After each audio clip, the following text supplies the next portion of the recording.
በስመ አብ ወወልድ ወመንፈስ ቅዱስ አሃዱ አምላክ። ስንክሳር ዘወርሃ ሐምሌ ዕለት 29 ሐምለ። በዛ ዕለት እዚኣ ናይ ጎይታናን አምላኽናን መድኃኒናን ኢየሱስ ክርስቶስ መዘከርታ ልደቱ እያ። የቕሬቱን ምሕረቱን ምሳና ይኹን ንዘለዓለም ዓለም አሜን። ሰላም ለልደቱ በአፈ ነቢያት ዘተዘነወ እንበለ ያልሁ ፍጹመ ድንግልና እሙ እጽወ እንዘይሰድ ጽልመተ ወንዘያቈርር ሃወ ናሁ ተረክበ መድኃኒነ ውስተ ጎል ህልወ ወከመ ዝናም ከዊኖ ፍንወ። ሰላም ንልደቱ በአፈ ነቢያት ዝተዘንተወ ፍጹም ከይከፈተ ድንግልና አድዩ እጽወ ጸልማት እናሰጎጎ እናአዝሓለ ሓዊ ሓወ እንሆ ተረኽበ መድኃኒና ኣብ መብልዕ ማል ህልወ ከም ዝናሙን ኮይኑ ፍንወ። በዛ ዕለት እዚኣ ንቅዱስ ታዴዎስ ሐዋርያ ካብ ሃገር ሶርያ ናብ ሃገር ቆስጠንጥንያ ስጋኡ ዝገዓዘሉ እዩ። እዚ ከዓ ቆስጠንጢኖስ ንጉስ መፍቀሪ ክርስቶስ ዘገዓዞ እዩ። ጽብቕቲ ቤተ ክርስቲያን ሃነጸሉ። በዛ ዕለት እዚኣ ቀዲሶም ስጋኡ ኣብኣ አንበርዎ። ካብኡ ከዓ ተኣምራትን መንክራትን ተራዩ።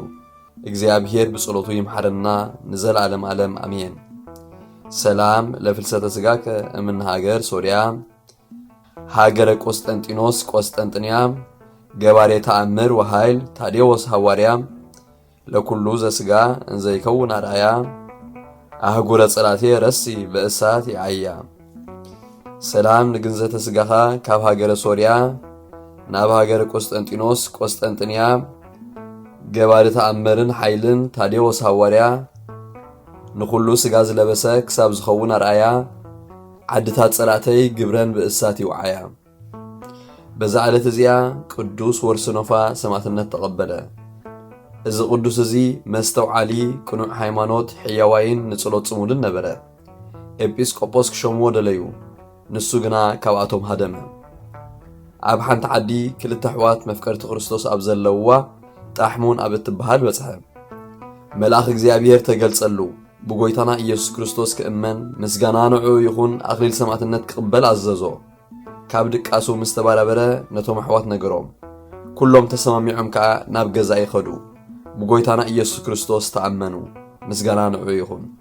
ገዛእኻ ዓብይ መቕጻዕቲ ቆጽዖም። ካብኡ ናብ ሃገር ሰንሑር ክሳብ ዝኸይድ ናብ ቤት ማሰርታ እተውዎ። ድሕሪኡ ምስኡ ወሰዶም። አቡ ዓብይ መቕጻዕቲ ቆጽዕዎም።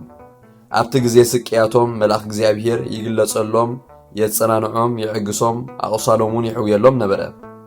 ብድሕሪዚ ናብ ሃገረ ጻ ወሰድዎም። ኣብኡውን ቀጽዕዎም። ንኩሎም ኣመንቲ ኣከቦም እሞ ብዛዕባ ኣምልኾ ጣዖታት ናይ ንጉስ መልእኽቲ ኣንበበሎም። እዚ ቅዱስ ወርስኖፋ ብድል ኢሉ ነቲ ደብዳቤ ቀደዶ። ገዛኢ ከዓ መሊሱ ተቖጥዐ። ሓዊ ኣጊዶም ኣብኡ ከእትውዎ ኣዘዘ።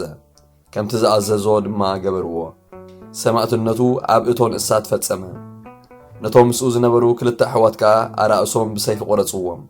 ናይ መንግሥተ ሰማያት ኣኽሊል ሰማዕትነት ከዓ ተቐበሉ። እግዚአብሔር ብጸሎቶም ንኩሉና ውልደ ጥምቀት ይምሐረና ንዘለዓለም ዓለም አሜን። ሰላም ለወርስኖፋ እንተ ጐየ እምሃገሩ በጸሊአ ዓለም ወክብሩ ማኅበረ እኩያን ሰብ ችያሁ ውስተ ውሳጤነድ ወገሩ ወክልኤቱ አሃው ሰማዕተ ክርስቶስ ማኅበሩ ክሳውዲሆም በመጥባይት ተመትሩ። ሰላም ንወርስኖፋ ዝሃደመ ካብ ሃገሩ ብምጽላዕ ዓለም ምስ ክብሩ ኩፉኣት ማኅበር ንዕኡ ኣብ ውሽጢ ሓዊ ወገሩ ክልተ ሰብኡትን ሰማዕታት ክርስቶስ ማኅበሩ ክሳውዶም ብኸራ ተመትሩ።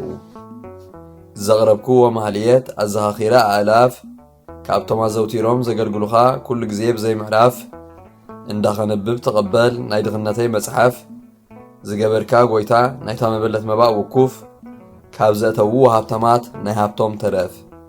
ቅዱሳን ነቢያት ሐዋርያቱን ሰባኽያን ሰማዕታት ምስ ጻድቃን ደናግል ከዓ መነኮሳቱን ሄራን ባርኾት ባርኹ ማኅበር ዛቅድስት ቤተ ክርስቲያን ካብ ዝዓበየ ሽማግለ ክሳብ ዝነኣሰ ሕፃን ንዝጸሓፎ ብመጽሓፍ ንዘጸሓፎውን ብምድራስ ንዘንበቦ ንዝተርጎሞ ብልሳን ሓዲስ ንቃልውን ዝሰምዐ ብእዝኒ መንፈስ بصورة ديو مريم على كاب كل مباس أحبير يمحرنا إيسوس كريستوس سلام نعهم صادقان من السمايت زعرفكم بزانو معلت نعلم زسنفكم يخوم نسخاتكم بكل تعجست عبك المفتاري لمنو بكل ساعات بزي كان الساعة نعنا كي وصلنا موت سلام نعهم نايز على تزياد أركان كلهم صوتنا عنستن بباسماتكم قدوسان سماين مدرن محبر سلاسين السقوم ما انت مريم أديو ذكرنا بصلاتكم نخد حلونا تمحتسينا قالونا بناي كريستوس دام